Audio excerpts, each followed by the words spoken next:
नमस्कार। सुबह 10 बजे के बुलेटिन में आपका स्वागत है। मैं हूं प्रेरणा प्रताप। सबसे पहले एक नजर मुख्य समाचारों पर। प्रधानमंत्री नरेंद्र मोदी ने मन की बात कार्यक्रम में कहा, संविधान हर कसौटी पर खरा उतरा। उन्होंने युवाओं से संविधान की प्रस्तावना पढ़कर वीडियो अपलोड करने की अपील की। कैंसर के खिलाफ जंग में हथियार बना आयुष्मान योजना, पीएम मोदी ने की तारीफ। कहा, इसकी वजह से 90% कैंसर मरीजों का हुआ इलाज। बीपीएससी अभ्यर्थियों के बीच बातचीत के लिए सरकार तैयार, छात्रों से शांति बनाए रखने की अपील की।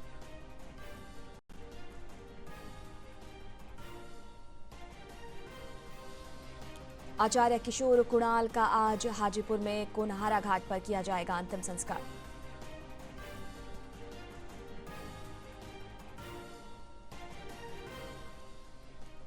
लोकतंत्र में बढ़ी महिलाओं की भागीदारी, चुनाव आयोग ने जारी किया डेटा।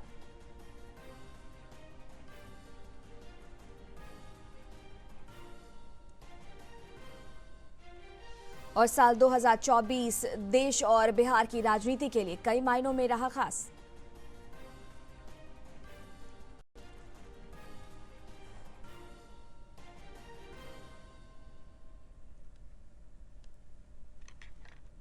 और अब खबरें विस्तार से। प्रधानमंत्री नरेंद्र मोदी ने मन की बात कार्यक्रम में 117वें संस्करण में आज कहा कि हमारे संविधान निर्माताओं ने हमें जो संविधान सौंपा है वो हर कसौटी पर खरा उतरा है। उन्होंने देश के नागरिकों को संविधान की विरासत से जोड़ने के लिए वेबसाइट की चर्चा की और आम लोगों से अपील की कि वो संविधान की प्रस्तावना पढ़कर अपना वीडियो अपलोड कर सकते हैं।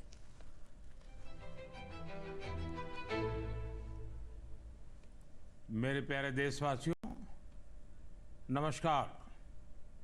2025 बस अब तो आ ही गया है, दरवाजे पर दस्तक दे ही रहा है। 2025 में 26 जनवरी को हमारे संविधान को लागू हुए 75 वर्ष होने जा रहे हैं। हम सभी के लिए बहुत गौरव की बात है। हमारे संविधान निर्माताओं ने हमें जो संविधान सौंपा है वो समय की हर कसौटी पर खरा उतरा है। संविधान हमारे लिए गाइडिंग लाइट है, हमारा मार्गदर्शक है। ये भारत का संविधान ही है जिसकी वजह से मैं आज यहाँ हूँ, आपसे बात कर पा रहा हूँ।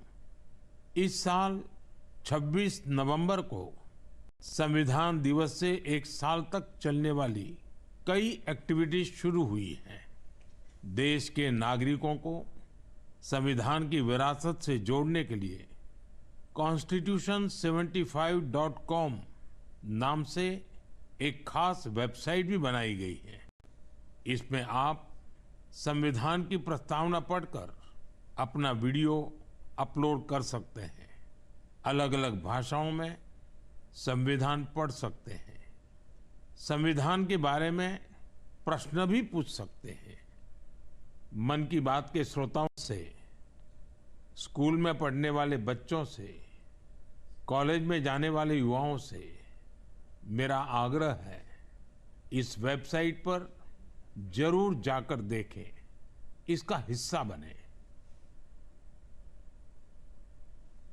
प्रधानमंत्री नरेंद्र मोदी ने मन की बात कार्यक्रम में आयुष्मान भारत योजना की तारीफ करते हुए कहा कि इस योजना की वजह से कैंसर के 90% मरीजों का इलाज हो पाया है। पीएम ने कहा कि कैंसर के खिलाफ जंग में यह योजना हथियार की भूमिका अदा कर रहा है। संकल्प शक्ति से हम क्या कुछ हासिल कर सकते हैं, इसका दूसरा उदाहरण है कैंसर से लड़ाई।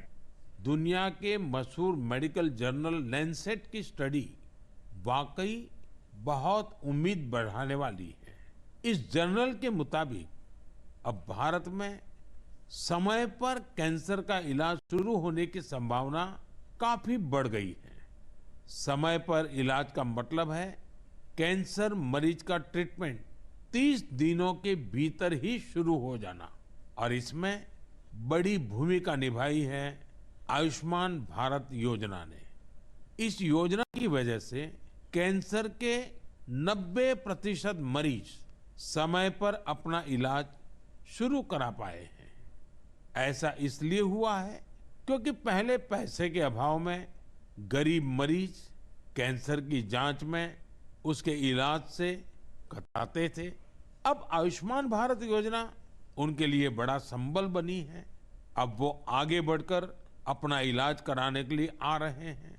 आयुष्मान भारत योजना ने कैंसर के इलाज में आने वाली पैसों की परेशानी को काफी हद तक कम किया है।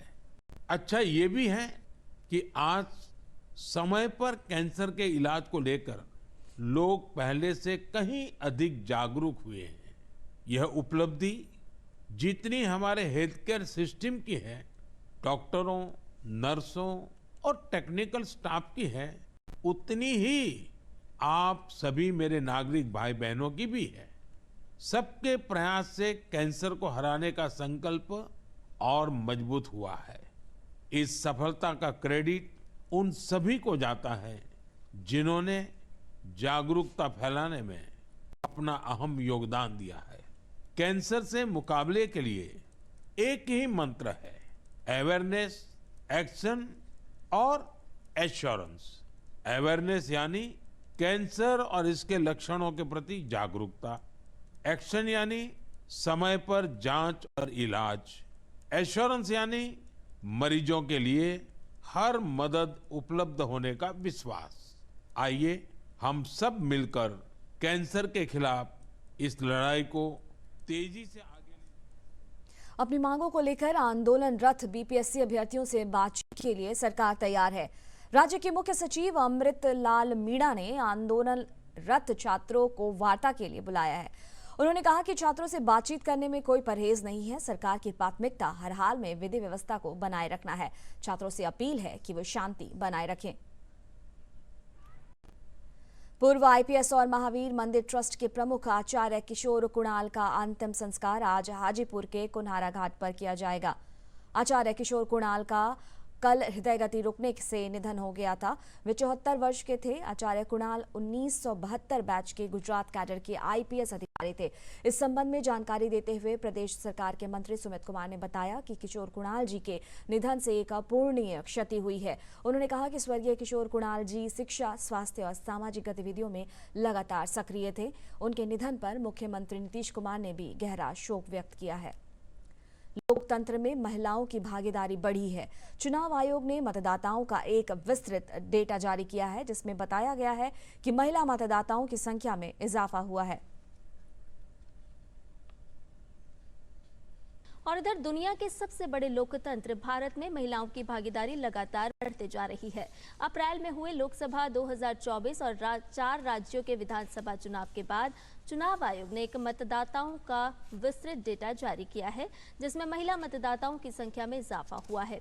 इस डेटा में वर्ष 2024 में हुए लोकसभा चुनाव में कुल 97,57,51,847 मतदाताओं ने अपने मताधिकार का प्रयोग किया, जबकि वर्ष 2019 के लोकसभा चुनाव में मतदाताओं की संख्या 91,19,50,734 थी, जिसमें महिला मतदाताओं की संख्या 31,27,64,259 थी, जो लोकतंत्र में नारी शक्ति को दर्शाती है।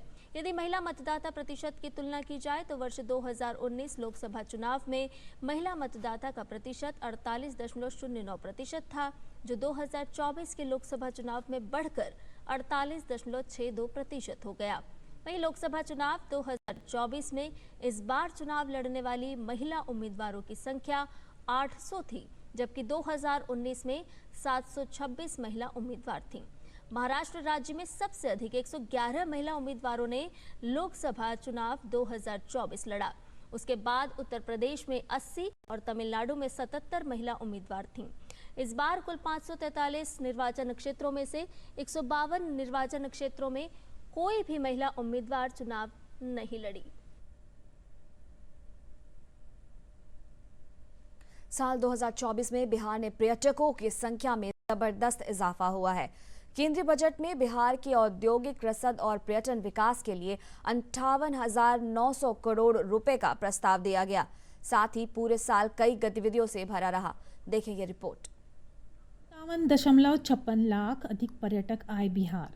सबसे ज्यादा विदेशी पर्यटक पहुंचे गया, बोधगया। पटना में बनेंगे 3 5 स्टार होटल। बिहार के लिए साल 2024 कई यादें छोड़कर जा रहा है।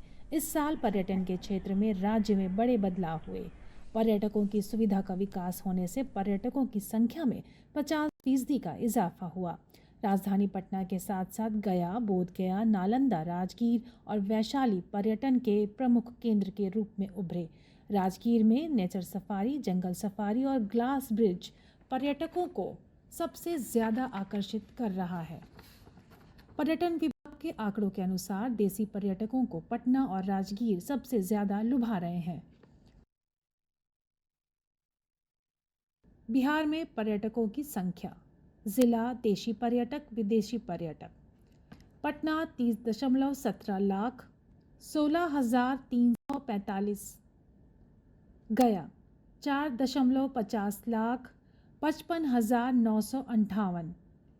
बोधगया 10 लाख, 49,086। राजगीर 9.60 लाख, 45,857। नालंदा 6.15 लाख, 34,025। केंद्र सरकार ने भी इस साल बिहार में पर्यटन के विकास के लिए अपनी झोली खोल दी है। बजट में सरकार ने राज्य को बड़ा तोहफा दिया। बजट में बिहार के औद्योगिक, रसद और पर्यटन विकास के लिए 58,900 करोड़ का प्रस्ताव दिया गया। इसमें बुनियादी ढांचा, बिजली परियोजनाएं और सड़क संपर्क शामिल था। साथ ही बिहार में धार्मिक पर्यटन को बढ़ावा देने के लिए गया के विष्णुपद मंदिर और बोधगया के महाबोधि मंदिर में काशी विश्वनाथ मंदिर की तर्ज पर भव्य कॉरिडोर बनाया जा रहा है। केंद्र सरकार ने राजगीर को भी तोहफा दिया है। बजट में की गई घोषणा के मुताबिक राजगीर में जैन तीर्थ स्थलों का भी विकास किया जाएगा। इसके अलावा नालंदा को एक प्रमुख पर्यटन केंद्र बनाने के लिए केंद्र सरकार बिहार को पूरा सहयोग देगी।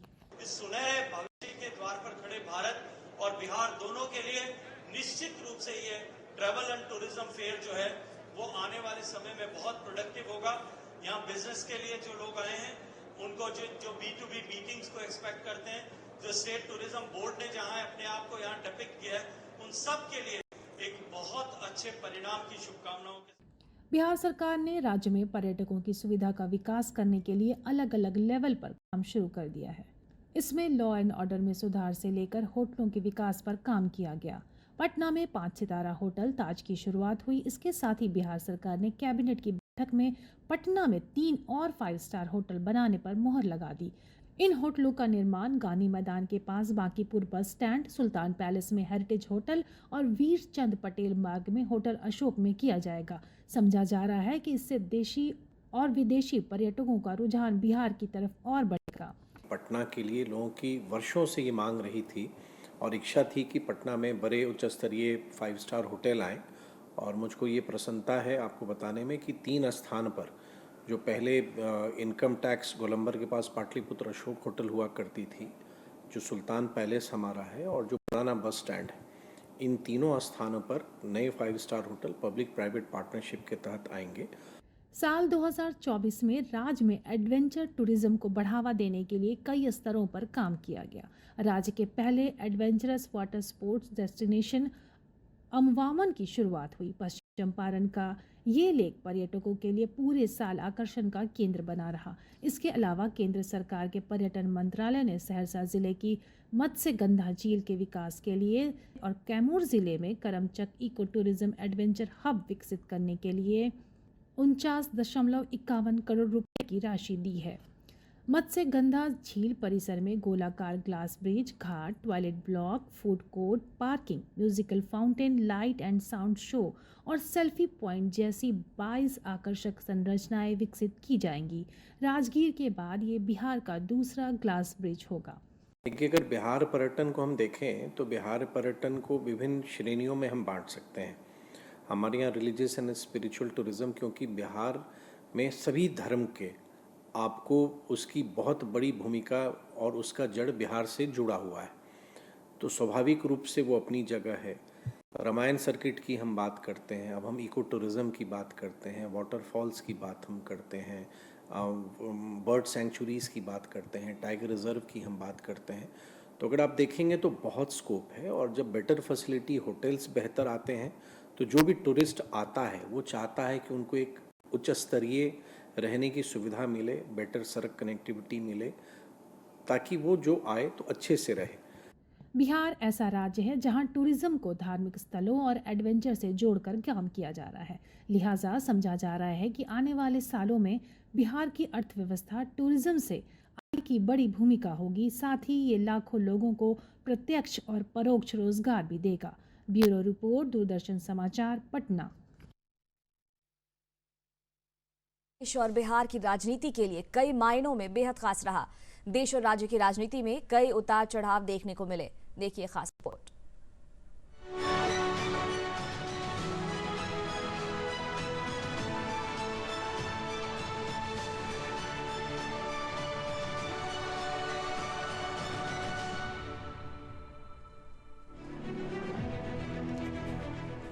साल 2024 राजनीति के लिहाज से कई मायनों में बेहद खास रहा है।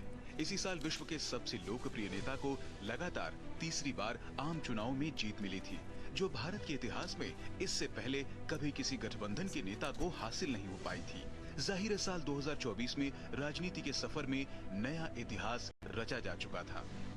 बात साल 2024 की शुरुआत से करें तो जनवरी महीने से ही देश में आगामी चुनावों के मद्देनजर राजनीतिक गोलबंदी तेज हो चली थी। एक तरफ पीएम मोदी की अगुवाई में एनडीए गठबंधन के दल खड़े थे, तो दूसरी तरफ कांग्रेस की अगुवाई में इंडी गठबंधन के सहयोगी।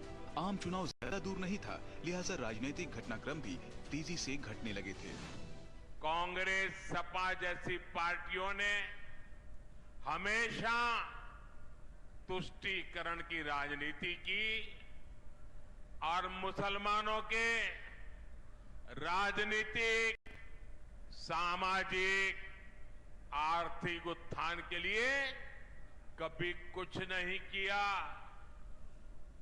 और जब मैं पसमानदा मुसलमानों की मुसीबत की चर्चा करता हूं तो इनके बाल खड़े हो जाते हैं। जनवरी का महीना शुरू होते ही पीएम मोदी दक्षिण के राज्यों के दौरे पर निकल गए।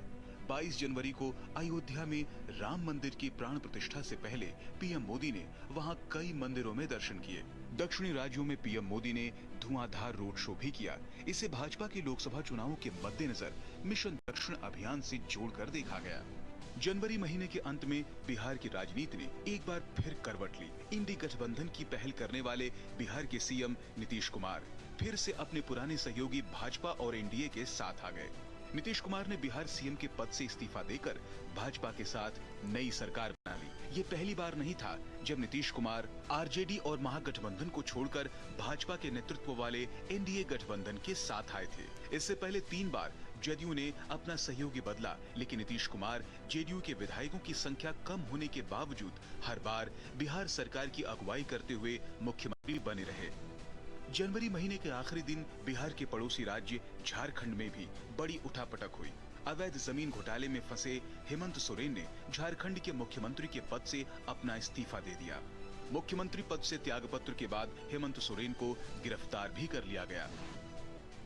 मौसम में ठंड धीरे धीरे कम हो रही थी और मार्च एनडीए के लिए बड़ी अच्छी खबर लेकर आया। लोकसभा चुनावों के लिहाज से एनडीए खेमे के लिए चंद्रबाबू नायडू का ये बहुत अहम फैसला रहा। हालांकि ये पहली बार नहीं था जब टीडीपी बीजेपी साथ साथ आए। साल 2014 का चुनाव दोनों दलों ने साथ मिलकर लड़ा था, लेकिन 2018 आते आते दोनों के रास्ते अलग हो गए थे। इससे पहले भी 1999 में अटल सरकार के दौरान चंद्रबाबू नायडू की पार्टी एनडीए की अहम साझेदार रह चुकी थी। खुद चंद्रबाबू नायडू एनडीए के संयोजक भी। बीजेपी को इसी महीने हरियाणा में चुनौतियों का सामना भी करना पड़ा। हरियाणा में भारतीय जनता पार्टी और जननायक जनता पार्टी का गठबंधन टूट गया।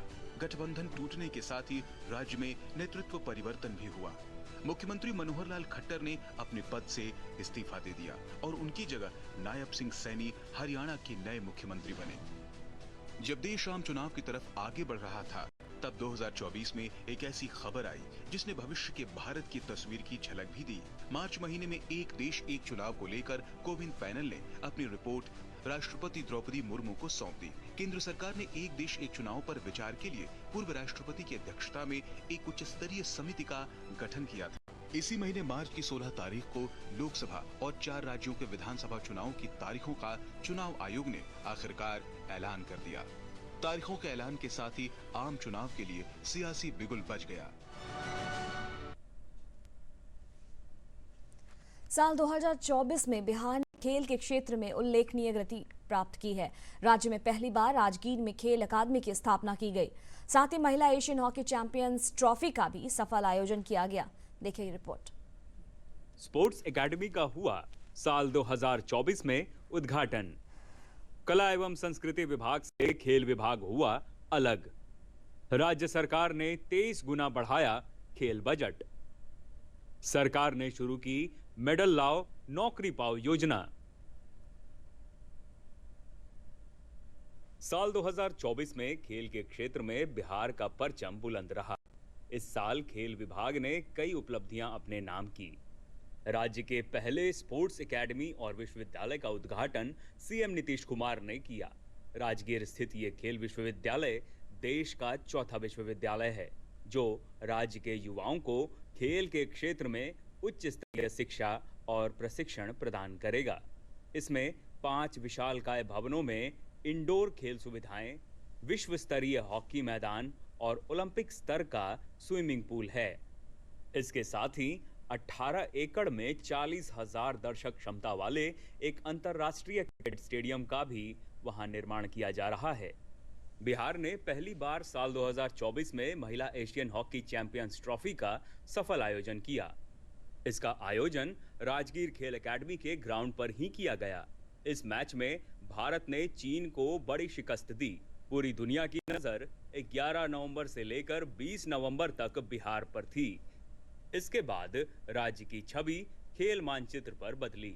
इमर्जिंग स्पोर्ट्स स्टेट के रूप में उभरा है और इसका रिकॉग्निशन जो फिक्की अवार्ड फंक्शन में दिया गया है। फिक्की ने emerging state for sports award इस बार बिहार को मिला है, तो इसी से साबित होता है कि बिहार खेल के मैदान में उभरते हुए नजर आ रहा सबको। बिहार सरकार राज्य में खेल के विकास को लेकर काफी गंभीर है। इसी साल राज्य सरकार ने कला एवं संस्कृति विभाग से खेल विभाग को अलग कर दिया। विभाग के बनते ही खेल विभाग का बजट 23 गुना बढ़ गया। पहले जहां खेल के लिए 30 करोड़ का बजट होता था, वहीं साल 2024 में खेल के लिए 680 करोड़ का बजट हुआ। साल 2024 में बिहार को इमर्जिंग स्टेट प्रमोटिंग स्पोर्ट्स का अवार्ड मिला। फिक्की की ओर से बिहार में ब्लॉक लेवल पर खेल कार्यक्रम का आयोजन करने और अधिक से अधिक खिलाड़ियों को सहभागिता बढ़ाने के लिए ये अवार्ड दिया गया। कभी खेल में बिहार को फिसड्डी राज्य की लिस्ट में रखा जाता था।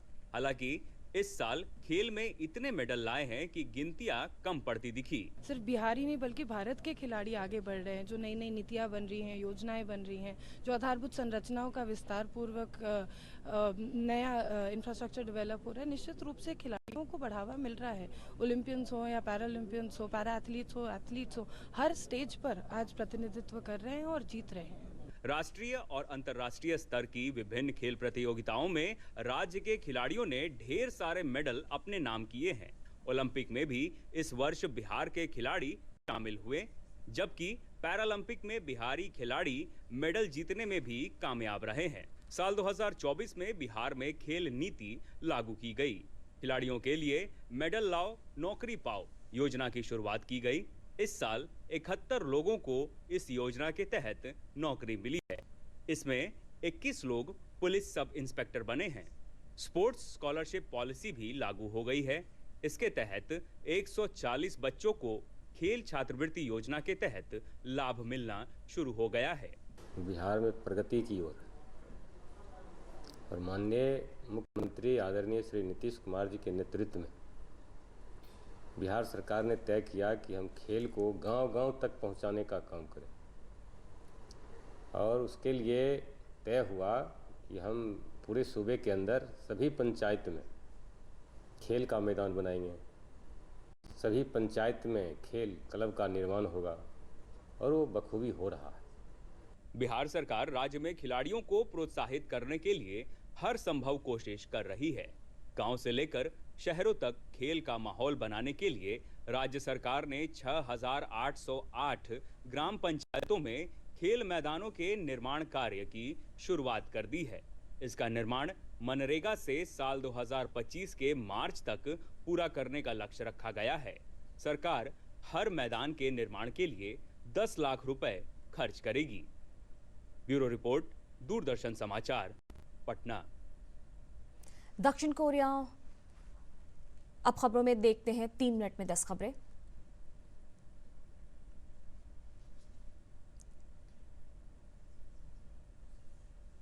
दक्षिण कोरिया में हुए विमान हादसे में 179 लोगों की मौत हो गई। विमान रनवे से उतरकर दीवार से टकरा गया था।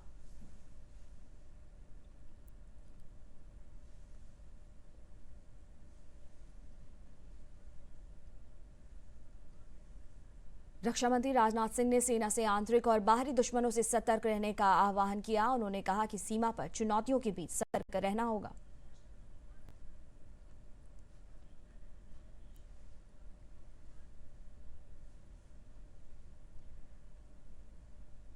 प्रधानमंत्री नरेंद्र मोदी ने कहा है कि भारत पहली बार 2025 में audio visual internet summit WAVES की मेजबानी करेगा।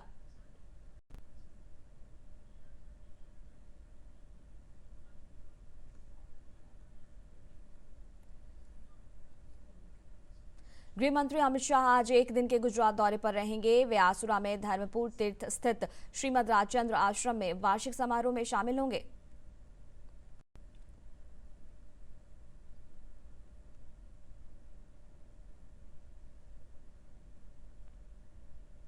विदेश मंत्री डॉक्टर एस जयशंकर आज से कतर की 3 दिन की आधिकारिक यात्रा पर रहेंगे। कतर के प्रधानमंत्री और विदेश मंत्री के साथ करेंगे बैठक।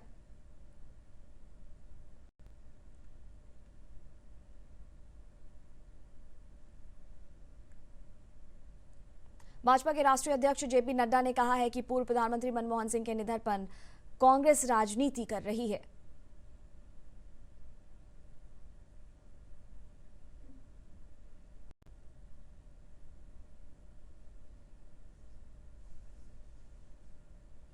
उप मुख्यमंत्री सम्राट चौधरी ने कहा है कि 2025 के चुनाव तक 12 लाख युवाओं को सरकारी नौकरी दी जाएगी।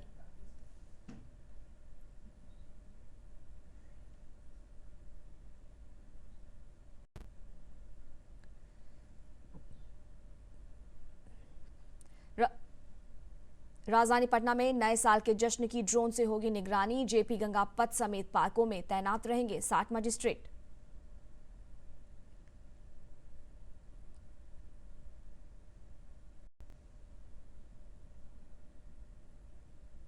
$398 प्रकाश पर्व पर आने वाले श्रद्धालुओं की सुविधा के लिए पटना साहिब स्टेशन पर 20 जोड़ी ट्रेनों का ठहराव होगा।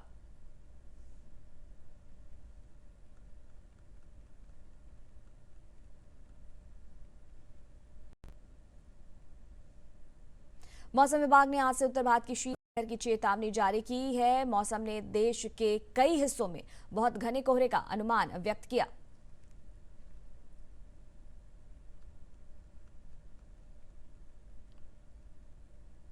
और अंत में मुख्य समाचार एक बार फिर।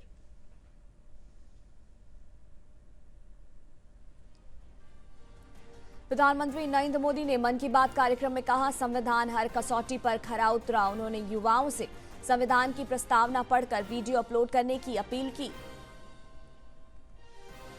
कैंसर के खिलाफ जंग में हथियार बना आयुष्मान योजना, पीएम मोदी ने की तारीफ। कहा, इसकी वजह से 90% कैंसर मरीजों का हुआ इलाज।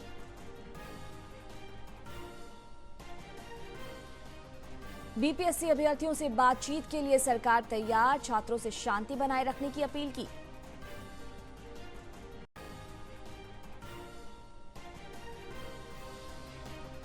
आचार्य किशोर कुणाल का आज हाजीपुर में कुन्हारा घाट पर किया जाएगा अंतिम संस्कार।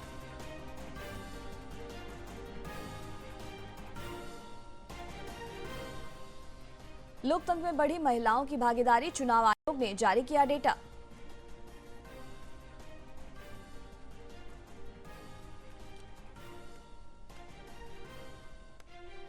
और साल 2024 देश और बिहार की राजनीति के लिए कई मायनों में रहा खास।